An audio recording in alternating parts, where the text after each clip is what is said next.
সেনাবাহিনী আমাদের বিরুদ্ধে যায়নি। আমার থানায় এসআই মামুন হত্যা করা হয়েছে, প্রকাশ্যে থানা আক্রমণ করা হয়েছে। আমাদের নেত্রী স্বেচ্ছায় তিনি চাননি কোন রক্তপাত হোক, তিনি চাননি আর কোন মায়ের বুক খালি হোক। তদন্ত প্রতিবেদন, সেখানে তো স্পষ্ট দেখা যাচ্ছে জাতিসংঘের তদন্ত প্রতিবেদনে যে তিনি নির্দেশ দিয়েছেন, শেখ হাসিনা নির্দেশ দিয়েছেন গুলি করবার জন্য, সরাসরি নির্দেশ দিয়েছেন হত্যাকাণ্ড চালাবার জন্য। আমি আপনাকে বলি, দায়িত্ব নিয়ে বলি, একজন আইনের ছাত্র, আইনের শিক্ষক, আইনের অধ্যাপক হিসেবে বলছি, এইটা পুরোটাই একটা সাজানো নাটক ছিল। জাতিসংঘের যে তদন্ত প্রতিবেদন, এই তদন্ত প্রতিবেদন নিয়ে আমরা একটা বিস্তারিত, বাংলাদেশ আওয়ামী লীগের পক্ষ থেকে বিস্তারিত প্রতিবেদন রিজয়েন্ডার দিয়েছি, প্রতি প্যারা ওয়াইজ। আমরা প্রথমত হচ্ছে তারা, এটা আমি বলতে পারি দায়িত্ব নিয়ে, এটা এই ইউনুস যে গভর্নমেন্ট, মানে so-called government, interim government, unconstitutional government, তারা যেভাবে চেয়েছে এবং সেই যে রেজিম চেঞ্জের অংশ হিসেবে আপনি দেখুন তার কথায়, কার কথায়, এই OHCHR এর, অর্থাৎ অফিস অফ দি আপনার high commission for human rights, UN এর টার্কের কথা আপনি খেয়াল করুন। টার্ক ইন্টারভিউ দিয়েছে যে বাংলাদেশে আমরা সেনাবাহিনীর উপর আমরা প্রভাব বিস্তার করেছি, তাদেরকে ওয়ার্নিং দিয়েছি, তোমরা যদি এই ছাত্রদের বিরুদ্ধে অবস্থান করো, সরকারের পক্ষে অবস্থান নাও, তাহলে তোমাদের ইউএন এর এই যে ট্রুপ সেন্ডিং মিশন থেকে আমরা তোমাদেরকে বাদ দেব। খেয়াল করুন, বাংলাদেশ আর্মি এটাকে ডিনাই করেছে আইএসপির মাধ্যমে। অর্থাৎ বাংলাদেশ আর্মি বলছে যে ইউএন থেকে বা ইউএন OHCHR থেকে এ ধরনের কোন ধরনের সিদ্ধান্ত বা কোন ধরনের নির্দেশনা আসেনি।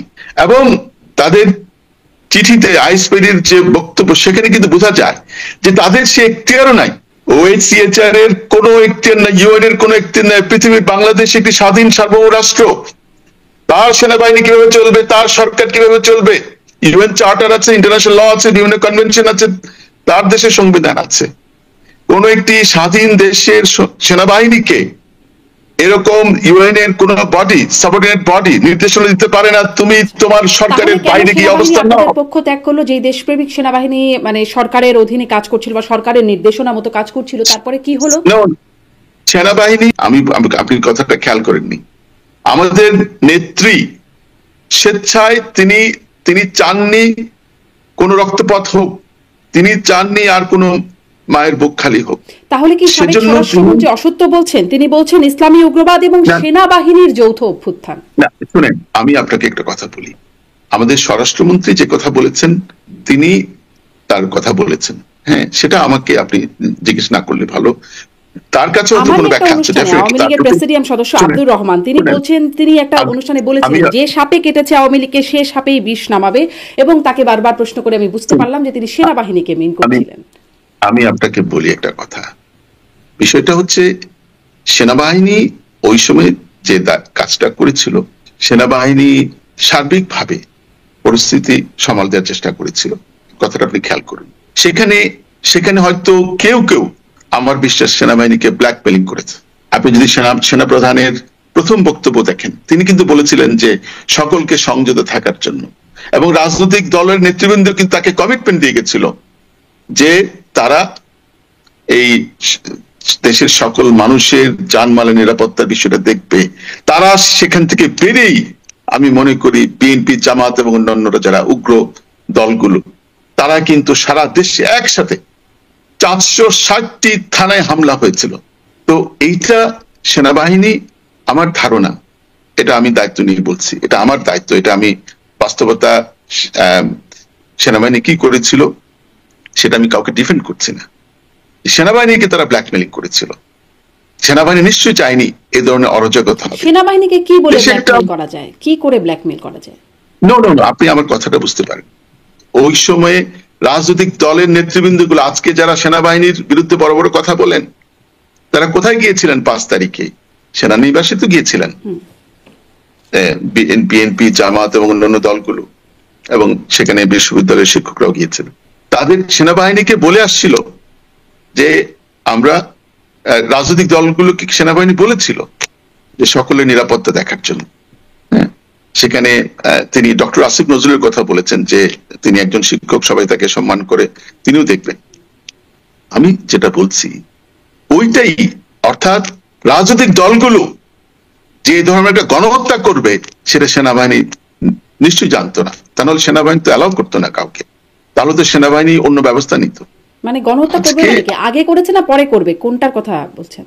5 তারিখে গণহত্যা হয়েছে না সারা দেশে, আমার উপজেলায়, আমার থানায় এসআই মামুন হত্যা করা হয়েছে, প্রকাশ্যে থানা আক্রমণ করা হয়েছে 460টি। পৃথিবীতে কোনো গণহত্যা লুকানো যায় না। এই যে UNOHCR এর যে রিপোর্টের কথা বললেন, তারা তাদের একেবারে পটভূমি থেকে শুরু করে শেষ পর্যন্ত প্রত্যেকটা জায়গায় ডিসঅনেস্টি প্রমাণ রেখেছে। আমি দায়িত্ব নিয়ে বলি, সেই ইউএন রিপোর্টের প্রসঙ্গে আসি, জবাব দিতে হবে। তাহলে দেশপ্রেমিক সেনাবাহিনী তাদের দায়িত্ব পালন করছে। রিফাইন্ড আওয়ামী লীগের যে একটা প্রস্তাবনা আছে যেটি দেওয়া হচ্ছে, সেই প্রসঙ্গে আপনার কাছে জানতে চাইবো। কিন্তু দেশপ্রেমিক সেনাবাহিনীর প্রসঙ্গে আরেকটু জানি যে আওয়ামী লীগের স্বরাষ্ট্রমন্ত্রী আসাদুজ্জামান খান কামাল, সাবেক স্বরাষ্ট্রমন্ত্রী, তিনি বলেছিলেন যে এটি আসলে এই গণ অভ্যুত্থান নয়, এটি হচ্ছে ইসলামী উগ্রবাদ এবং সেনাবাহিনীর যৌথ অভ্যুত্থান। মানে সেনাবাহিনীর যৌথ অভ্যুত্থান, সেনাবাহিনী তখন যদি সেই রোলে থেকে থাকে, আপনাদের বিরুদ্ধে অভ্যুত্থানে একটা ভূমিকায় থেকে থাকে আওয়ামী লীগ বা তৎকালীন সরকারের বিরুদ্ধে, এখন মানে সেই ভূমিকাটাও কি যথার্থ ছিল? এখন আপনি বলছেন যে যথার্থ ভূমিকায় পালন করছে, তাহলে সেনাবাহিনী কি আগাগোড়ে যথার্থ ভূমিকায় আছে বা ছিল? আমি আপনাকে বলি 5ই আগস্টে কি হয়েছিল। 5ই আগস্টে আমাদের নেত্রী বঙ্গবন্ধু শেখ হাসিনা এই দেশে যে, আপনি দেখুন এই জুলাই এবং আগস্টের প্রথম দিকে আপনি দেখেন আপনার মার্কিন যুক্তরাষ্ট্রের, পৃথিবীর সবচেয়ে প্রতাপশালী রাষ্ট্র মার্কিন যুক্তরাষ্ট্রের স্বয়ং প্রেসিডেন্ট কি বলছেন, সে $29 মিলিয়ন কিভাবে খরচ করা হয়েছে, কাকে দিয়েছে, সেটা তিনি কিন্তু ব্যাখ্যা দিচ্ছেন। সেই কথাগুলো কিন্তু আমাদের নেত্রী দীর্ঘদিন ধরে বলে আসছেন, আমরাও বলে আসছি। তো 5ই আগস্টে যে আপনি জানেন যে স্নাইপার দিয়ে হত্যাকাণ্ড ঘটিয়েছিল ছাত্রদের, বিভিন্ন প্রাইভেট বিশ্ববিদ্যালয়ের, এক একটা বিশ্ববিদ্যালয় এক একটা করে, নর্থ সাউথের একটা, তারপর ইস্ট ওয়েস্টে একটা, এরকম এক একটা আমি উদাহরণ দিচ্ছি যাতে, এবং দেখা গেল যে ধানমন্ডি 27 নম্বরে রেসিডেন্সিয়াল মডেল কলেজের যে ছাত্রটিকে হত্যা করা হয়েছিল, তার মার সাথে, বাবার সাথে, খালার সাথে আমার কথা হয়েছিল। তার মিছিলের মাঝখানে ছিল, সামনে অনেক ছেলে মেয়ে, পিছনে অনেক ছেলে মেয়ে, শুধুমাত্র তার ঘাড়ে একটা গুলি লাগলো। পুলিশ যদি গুলি করতো তাহলে সামনে কেউ মারা যেত অথবা পেছনে কেউ, মাঝখানে, অর্থাৎ ওই যে আশেপাশের ভবন থেকে টার্গেট করে স্নাইপার দিয়ে, আপনি জানেন যে এই ডেমোক্রেটরা সারা পৃথিবীতে এই ধরনের হত্যাকাণ্ড ঘটিয়েছে অনেক জায়গায়। এবং আমাদের এই বর্তমান সময়ের কথা বলছি, মার্কিন যুক্তরাষ্ট্রের রাষ্ট্রপতি স্বয়ং এই যে ডিপ স্টেট যেটা করেছে সেটা তিনি বলেছেন, এবং যা বলেছেন তার মর্মার্থ এই যে বাইডেন প্রশাসন বাংলাদেশে অযাচিত ভাবে ষড়যন্ত্রমূলক কাজগুলো করেছে। তিনি আকার ইঙ্গিতে, নরেন্দ্র মোদীর সাথে বৈঠকের পরে যখন ট্রাম্পকে জিজ্ঞাসা করা হয়েছিল তখন কিন্তু সরাসরি ডিপ স্টেটের ভূমিকা অস্বীকারও করেছেন। আবার আমি আপনাকে বলি ডিপ স্টেটের কথা, তিনি যেটা বলেছেন সবার সামনে, তিনি এটা এড়িয়ে গেছেন। হ্যাঁ, কিন্তু পরবর্তীকালে আপনি ওনার যে লাস্ট দুটো স্পিচ, সেখানে কিন্তু $29 মিলিয়ন কথা, শুধু বাংলাদেশ না, ভারতের কথা, ভারতে ভোটার টার্নআউট বাড়ানোর জন্য তখন বলেছেন উনি যে ভোটার টার্নআউট বাড়াতে অন্য কাউকে পাশ করতে চেয়েছিল, বাংলাদেশে উগ্রবাদীদের পাশ করানোর জন্য করা হয়েছিল $29 মিলিয়ন। তার মানে কি এই কাজগুলো কে করেছে? অর্থাৎ তিনি তো পরবর্তীকালে এটা আরেকটা দেখুন, তিনি সদ্য নির্বাচিত হয়েছেন, তার দেশের একটা ডিপ স্টেট নিয়ে কথা হচ্ছে, স্বাভাবিকভাবে তিনি একটা এটা কি বলে বেনিফিট অফ ডাউট দিয়েছেন, কিন্তু পরবর্তীকালে কিন্তু তিনি বলেছেন, এবং সেজন্য কিন্তু আজকে মার্কিন যুক্তরাষ্ট্রের যে প্রশাসন, তারা কিন্তু বাইডেন অ্যাডমিনিস্ট্রেশন যেটা করেছে, অর্থাৎ যারা 5ই আগস্ট যারা ঘটিয়েছে তাদেরকে কিন্তু তারা প্রকারান্তরে তারা করে বেরিয়েছে। এবং আজকে আমি আপনাকে বলে রাখি, এই যে পিটার হাস, এই ক্রিমিনালটার চাকরি যাবে। ওই সময় একটা ডিল হয়েছিল, বিভিন্ন লোকদেরকে তারা ইনভলভ করেছিল। পিটার হাসকে অ্যাক্সেলারেট কোম্পানি, মার্কিন যুক্তরাষ্ট্রের কোম্পানি, তাকে এখানে বসিয়ে রেখেছে এবং আমি বলে রাখছি তাকে ট্রাম্প অ্যাডমিনিস্ট্রেশন এখানে তার চাকরিচ্যুত করবে। এখন যে কথাটা আমি বলছি আপনাকে, যে দেখুন 5ই আগস্টে আমাদের নেত্রী যেটা করেছেন, এদেশে আর কোনো মায়ের বুক যাতে খালি, তিনি তো জানেন যে দেশে একটা উত্তপ্ত পরিবেশ সৃষ্টি করে, ক্ষোভ সৃষ্টি করে, অর্থাৎ থার্ড পার্টি দিয়ে কিলিং এর মাধ্যমে দেশে উত্তপ্ত পরিবেশ, তিনি কিন্তু যদি ক্ষমতা থাকতে চাইতেন থাকতে পারতেন। জরুরি অবস্থা জারি করলে তিনি ক্ষমতা থাকতে পারতেন, তিনি শুধুমাত্র আওয়ামী লীগকে দিয়ে ক্ষমতা থাকতে পারতেন। আপনি খেয়াল করবেন 31শে জুলাইয়ের পরে 1 আগস্ট থেকে 5ই আগস্ট পর্যন্ত আওয়ামী লীগের কোনো কর্মসূচি ছিল না। আজকে 5 লক্ষ, আমাদের 5 লক্ষ মানুষের একটা জনসমাবেশ করার পরিকল্পনা ছিল। সে 5 লক্ষ থাকলে এই যে আপনি দেখেছেন 5ই আগস্ট 12টার সময় লোকজন ঢুকেছে, উত্তরা দিয়ে প্রথমে, অন্যান্য জায়গা থেকে ঢুকেছে।